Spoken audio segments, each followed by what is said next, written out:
మనం ఎప్పుడు ఒకటి యాది పెట్టుకోవాలి, అతి చేసుడు మంచిది కాదని పెద్దోళ్ళు చెప్తారు.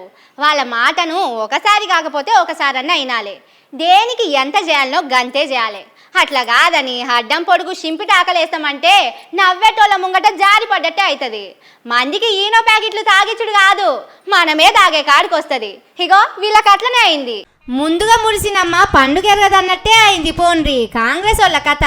రేవంతన్ సారు దావోసు పోయి సలీల తిప్పలవాడి 1,70,000 కోట్ల కంపెనీలు పట్టుకొచ్చిందని నిన్నటి సంధి జోరు సంబురాలు చేస్తున్నారు. దునియాల ఎవ్వలుదేనని కంపెనీలు పట్టుకొచ్చిందని ప్రచారం చేసుకుంటున్నారు. పబ్లిసిటీ మంచిగానే చేసుకున్నారు గాని లెక్కల సంగతి ఏందని కారు పట్టోళ్ళు అడిగిర్రు. అగో మా సారు పోయి ఇన్ని పట్టుకొస్తే మీకు కడుపు మండుతున్నది, తిన్నది జీర్ణమైతలేదని కాంగ్రెస్ వాళ్ళు ఇగో ఇట్లా హైదరాబాద్ లా ఫ్లెక్సీలు పెట్టిండ్రు. కారు పట్టోళ్లకు ఈనో ప్యాకెట్లు, తిన్నది అడిగే తానికు సీసాలు పంపుతున్నారు. దావోసు పోయేస్తే దునియాను గెలిచి వచ్చినట్టేనని చెప్పుకుంటున్నారు. కానీ ఏమైందో చూడుండ్రి. దావోస్ అంటే ఒక మిత్ ఉంది అందరికి.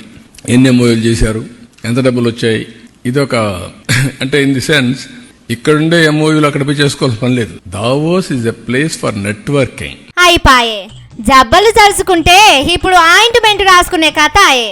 నిన్న పొద్దటి సంధి చేసుకుంటున్న ప్రచారం అంతా ఉట్టిదేనని కుండెత్తేసినంత పని చేసిండు రేవంతన్ సారోళ్ళ గురువు చంద్రాలు సారు. దావోస్ లో పోయి కాయిదాలు మార్చుకున్నుడితోని ఫాయిదా ఉండదని చెప్పిండు. పాపం ఇప్పుడు ఎట్లనో ఏమో పోండ్రి.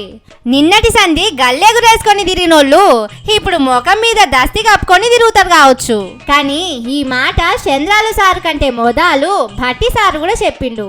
దావోస్ లో జరిగేటువంటి ఎంఓయూస్ అన్ని కూడా ఎక్స్ప్రెషన్ ఆఫ్ ఇంట్రెస్ట్. మేము మీ రాష్ట్రంలో పెడదాం అనుకుంటున్నాం అనే దానికోసం ఎంఓయూ. అధికారంలోకి రాకముందు రేవంతన్ సారు, ఉత్తమ్ సారు కూడా ఇదే మాట అన్నారు. ఇప్పుడేమో ఇట్లా ఈనో ప్యాకెట్లని, తిన్నదరిగే తానికులని గాయి చేస్తున్నారు. అందుకే పెద్దోళ్ళు చెప్పిన మాటలు ఈనాలే సార్లు. అన్నిటికీ మిడిసి పడొద్దు, జారిపోయి ఎల్లెలకల పడితే మంది ముంగట పరువు పోతది.